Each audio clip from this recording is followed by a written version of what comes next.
आता बघा, आता एका डायरेक्शन मध्ये साडी ठेवली होती आपण, डाव्या हाताला कंबर होती, पायाकडे पाय आपल्या उजव्या हाताला. आता साडी फिरवून यायची आपल्याला. तिथंच उभं राहून प्लेट्स घ्यायला गेलं का जमत नाही. हातामध्ये साडी कुठल्या दिशेला हवी, कुठे उभं राहायचं याच्यावरती पण खूप गोष्टी डिपेंड आहे. ज्यांच्या साड्या प्लेट्स घ्यायला जमले ते कंबरेच्या बाजूने होतं, म्हणजे आपल्याला समोर प्लेट घेता येतात दोन्ही हाताने. तुम्ही उलटे उभे राहिले तर जमणार नाही. आता बघा इथे आपण काय केलंय, हे बघा. आता आपण काय करूया, हे बघा इथे आपण आता हा जो काट क्रॉस आहे ना, हा क्रॉस असा करायचा आहे. पण आता करताना आपल्याला इथे खाली सरळ जायचं, बरोबर, सरळ जायचंय. मग आपण असं ह्या तळ हाताने फक्त हा काट क्रॉस केला आणि असं सरळ केलं. आता बघा इथे क्रॉस केला का तुम्ही पुढची बाजू क्रॉस करा. 2 प्लेट्स पहिल्या तयार करा, अशा 2 प्लेट्स पहिल्या तयार करा. आता 2 प्लेट्स तयार केल्याच्या नंतर हा कोपरा काठाची एंडलाईन, हा कोपरा हा जो काट आहे पुढचा, इथे हा कोपरा घेतलाय आपण. दिसतोय तुम्हाला, एकदम सरळ. इथून हा जो काट आहे ह्या काठाच्या अकॉर्डिंग आपण क्रॉस केलेला आहे. आणि ही पुढला पण काट क्रॉस केलाय तो ह्या काठापर्यंत. म्हणजे आपल्याला सारखा बॉक्स करायचा आणि हे ऍडजस्ट करता येतं आपल्याला. मागे पुढे असं सरकवून व्यवस्थित ऍडजस्ट करता येतं. तर तुम्ही ऍडजस्ट करा, टाचणी लावून ऍडजस्ट करा. हे बघा आता दुसरी प्लेट्स मी तयार करणार आहे अशा पद्धतीनं. हा काट पुन्हा सरळ करून घ्या आणि इथे तुम्ही हे बघा. आता इथे मी टाचणी लावतो पुन्हा. हे बघा आता इथे बरोबर आहे, हा काट इथे नाही घेतला मी. जिथे काट एंड होतं उलट्या दिशेला तिथपर्यंत. आता इथून पुन्हा मी क्रॉस केले असं वाकडं जर चाललं, ह्या दिशेला काट चाललंय तर तुम्ही सरळ करून घ्या. हे असं फिरवता येतं, कुठे दिशा जाते ते आपल्याला समजतं. सरळ करून घेतलंय मी बघा. माझा काट सरळ खाली हवाय, मला क्रॉस नकोय. एक एक प्लेट्स एका कोपऱ्यावरती तुम्ही अशी टाचणी लावत चला.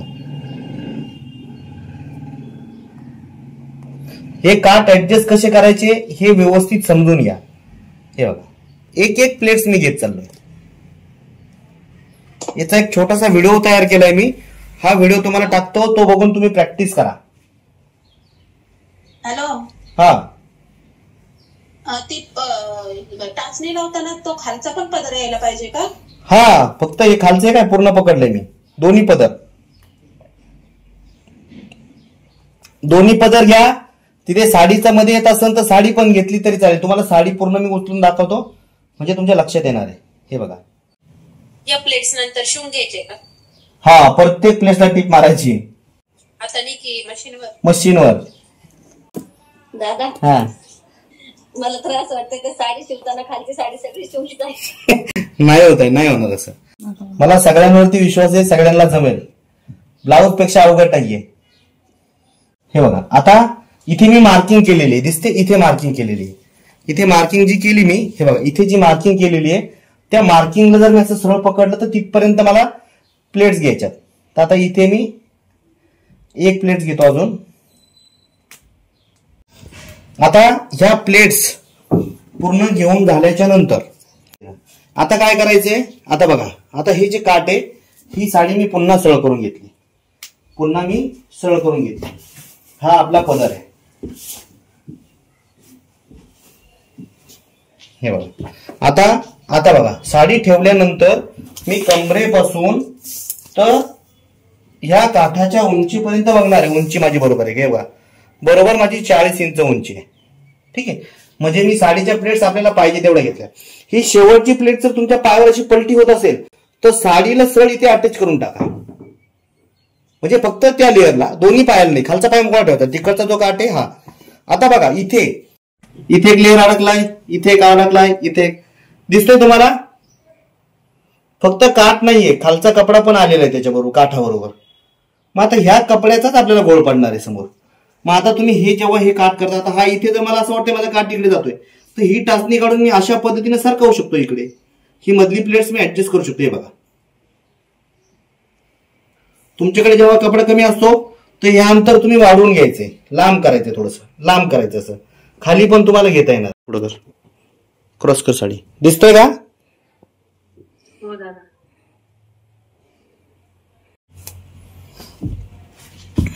आता याला मी एक प्रेसचा हात मारतो म्हणजे तुमच्या लगेच लक्षात येईल. जर 2 पाय सेम नाही झाले तर 2 पाय सेम नाही झाले तर सेम करून घ्यायचे. ते कसे करायचे ते सांगा. मग आता कसे करायचे? जर आता पाठीमागचा पाय आपला तोच राहणार आहे, याची उंची तर तेवढीच आहे, सेम कुठे करायचं आपल्याला? या काठामध्ये. हा अपरा झाला तर मी एक प्लेट खोलणार आणि खाली घेणार, लांब झाला तर प्लेट्स वाढून घेणार. आणि ह्या पॅटर्नला आपली गुडघ्याची उंची किती आहे? 21-22, त्याच्या डबल घ्यायचे, उंचीच्या डबल. आपल्याला किती मीटर आणायला? 1.5 मीटर अस्तर आणा. आणि पुढच्या साड्यांना तुम्हाला 2 मीटर उंचीच्या एवढं अस्तर लागणार आहे, 2-2.25 मीटर अस्तर लागणार आहे. हा, 2-6 वार चालतील.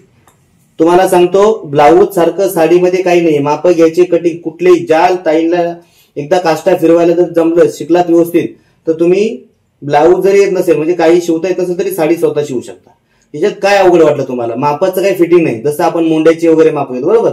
अवघड तुम्हाला एवढंच वाटतं की काष्टा फिरवायचा आहे, आणि एकदा फिरवता आला म्हणजे तो येणारच आहे. एकदाच जमला पाहिजे ना. आणि आता तर आपला अजून तर 2-3 दिवसात अजून खूप चांगल्या साड्या शिवलेल्या आहे, आणि पुढे अजून सोपं आहे. पुढल्या साडीला काष्टा फिरवायचा अवघड नाही, कारण पुढल्या साडीला आपला काष्टा स्टिच करायचंय. पुढे काहीच अवघड नाहीये. पुढे फक्त प्रत्येकाचा लुक चेंज होईल. हा, जेवढं तुम्ही लिहून घेतलंय कोणी ते सेंड करा, म्हणजे त्याची मदत बाकीच्यांना पण होईल.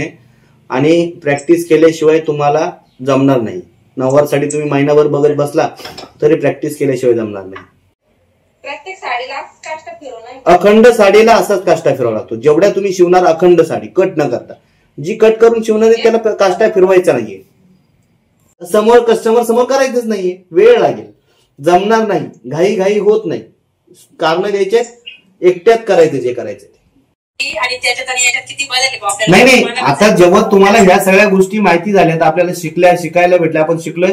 आता तुम्ही एखादा व्हिडिओ बघितला, त्यांनी जर असं थोडंसं लेक्चर दिला शोल्डर विषयी, कटोरी विषयी, आपल्याला हसायला येतं की यार हे काहीतरी आहे म्हणून आहे. आपल्याला का असं वाटतं की आपला कॉन्फिडन्स वाढलेला, आपल्याला येते. आता लक्षात कन्फर्म येते, एक पद्धत माहिती झालेली आहे.